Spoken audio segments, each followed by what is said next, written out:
So hi everyone, good afternoon. I am Riza May B. Mbate, and today I will going to discuss about the invertebrates. So the invertebrates do not have backbone. However, ang pag-absent sa ilang backbone does not affect their survival. In fact, is kanang ay 97% pagani ang makamake up sa invertebrate kaysa sa vertebrates. Kaya ang sa vertebrates is only 3% lang ang makamake up.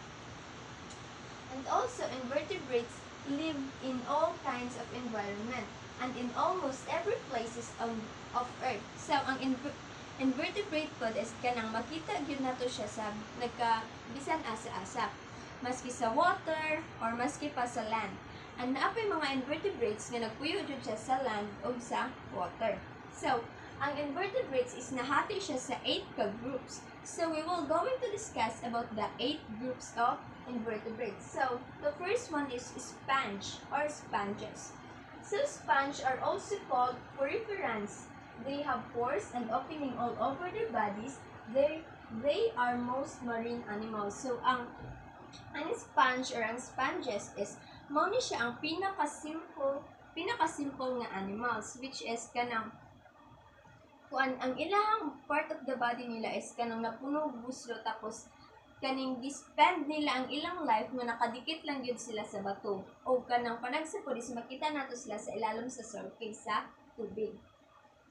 And also, ang sponge is kaning dili siya hunter, kundi usa siya ka filter feeder. So ang filter feeder is kanang kaning gina-filter gud niya ang water. Kunwari, di ba, dagan man ka siya, ang sponges, dagan man siya pores, or dagan man siya o kanang pores, or dagan siya bangag-bangag sa iyang body. So, ang bangag-bangag sa iyang body is pag masudlan ng mga water is iyang gina-filter, o pinaagyan ng mga water is makakuha siya nutrients. So, pag humanyag filter sa water is mugawas ang water dito sa dako nga pores, or dako nga bangag, which is ginatawag na siya og osculum. Tawag atong dako nga bangag is osculum. So, let's move on sa second. Ang second is cnidarnias. Cnidarnias are formerly known as colintrates. They mostly found in the ocean no matter what deep or location, but a few are found in fresh water.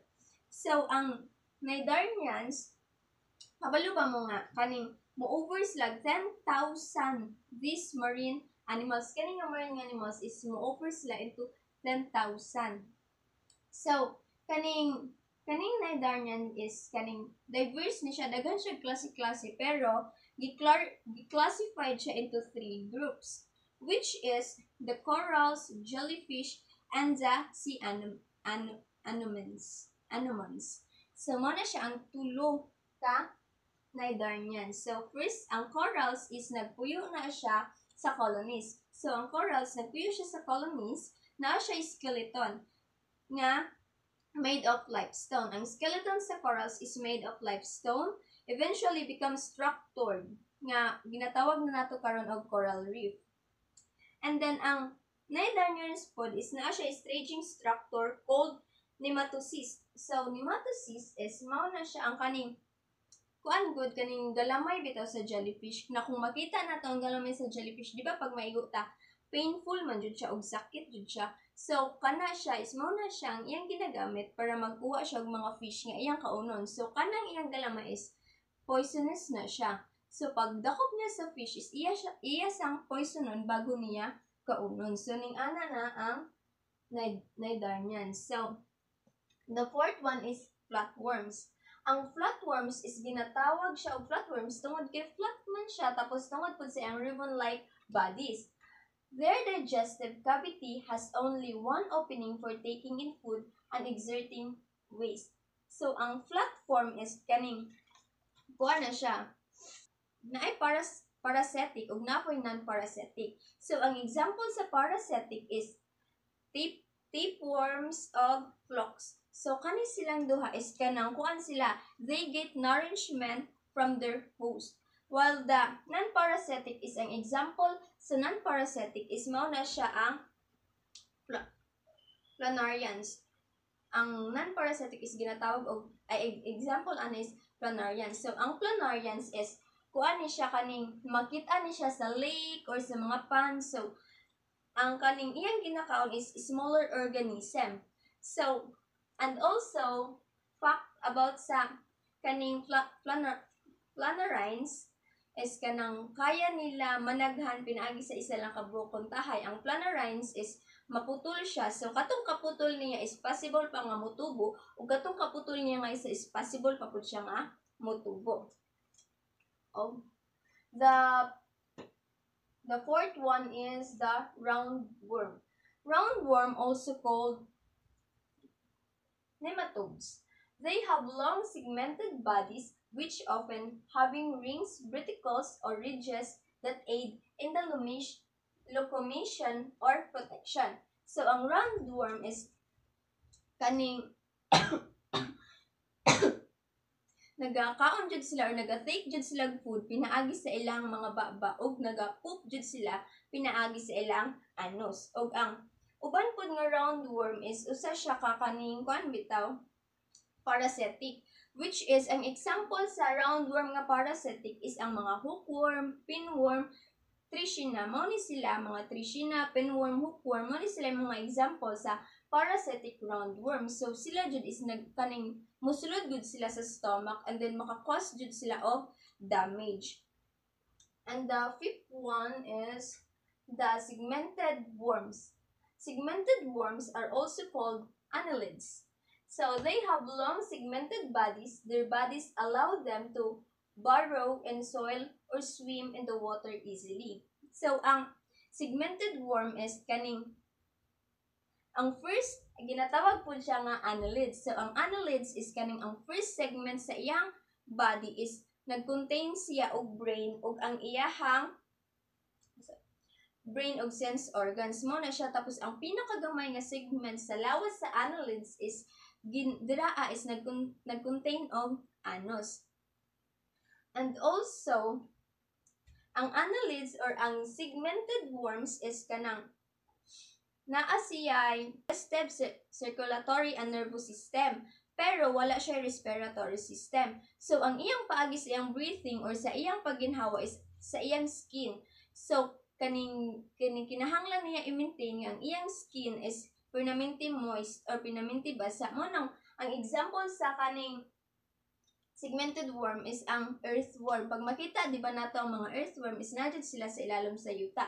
Kay aron ma-maintain nila ang moist sa ilang lawas o dili sila mauga kay mao man na ilang paagi para mas makaginhawa sila. Tapos napoy uban nga segmented worm nga kaning kuan nagapuyo sila sa kaning vertebrates nga mga animals. Nagapuyo sila sa body sa vertebrates nga mga animals, which is digtua sila kaning ang dugo ginasupsup nila ba sumoto ang ilahang pagkaon. So ang example ana is kaning leeches.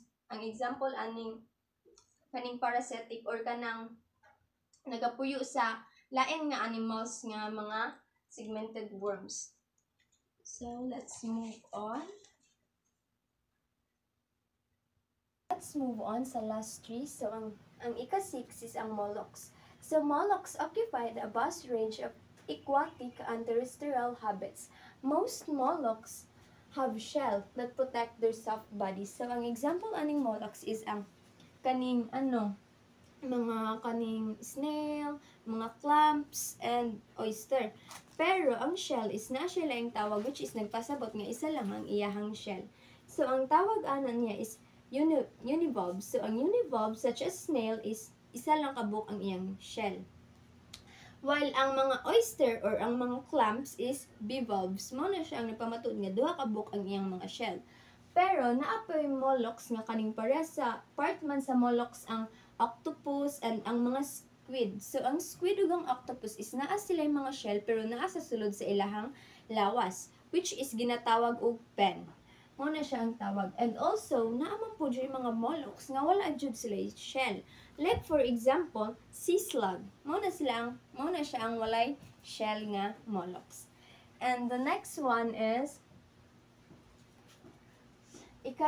echinoderms. So ang echinoderms are spiny-skinned aquatic animals, they include starfish, sand dollars, and sea urchin. All echinoderms live in marine environment, most of them preferring to stay in the bottom of the sea. So, kani siya is kana bitang mga animals nga kanang dili ka sure or wala jud siya sure ba kung kaning wa siya end bitaw nga mauni yang ulo mauni yang ikog. So ang example ani niya is ang starfish, and the last one is the arthropods. So ang arthropods from the largest group of any animals, whether in the number of types or numbers of animals.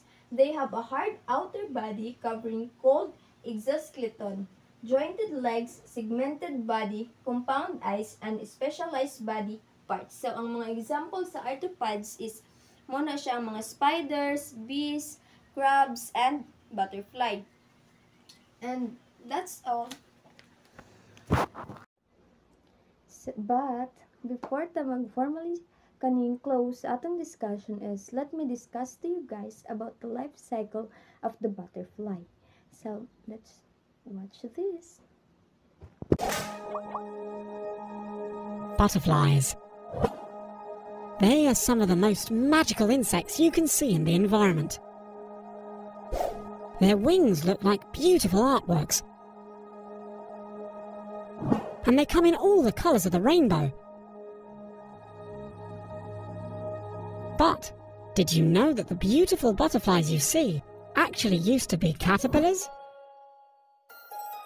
Now you might be wondering, how did they change from a tiny, wriggly, worm-looking insect to a stunning butterfly? Well, you're about to find out. The life cycle of a butterfly has 4 stages.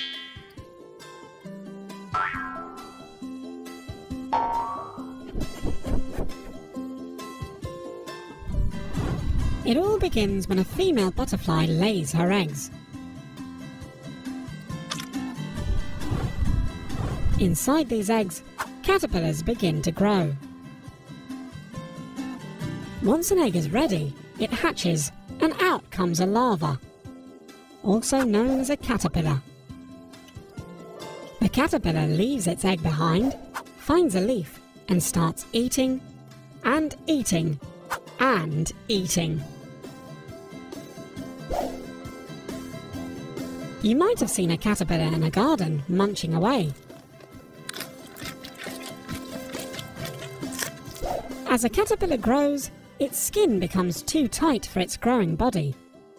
The caterpillar sheds this old skin because underneath there is a new, bigger skin, which is much more comfortable. This process of shedding skin is called molting.